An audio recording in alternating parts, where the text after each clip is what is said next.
Me voici connecté à mon instance SaaS Brainwave et première étape, je souhaite uploader les données concernant Active Directory, mes applications critiques et les données issues des ressources humaines.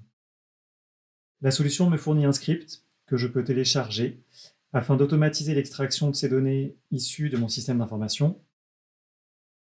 Le format des fichiers attendus est relativement simple. Pour Active Directory, les fichiers sont générés par le script fourni au format LDIF. Pour les applications et les données RH, des formats pivots sont proposés. Sur la partie RH, je peux avoir plusieurs fichiers issus de différents systèmes RH, de différentes applications, ou même des fichiers Excel, ce qui me permet d'importer également les données concernant les externes, qui sont souvent traités à part.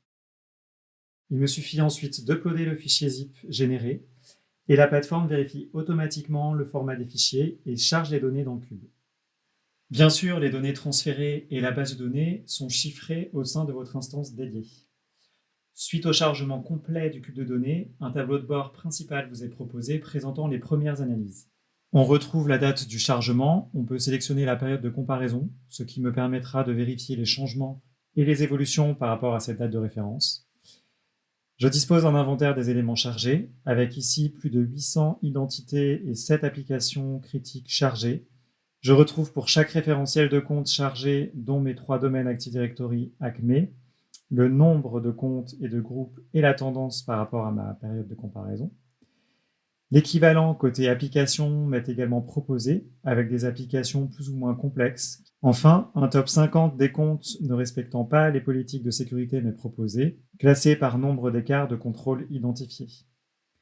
Chaque politique ayant un niveau de risque associé, je retrouve la ventilation du nombre de comptes par niveau de risque maximum.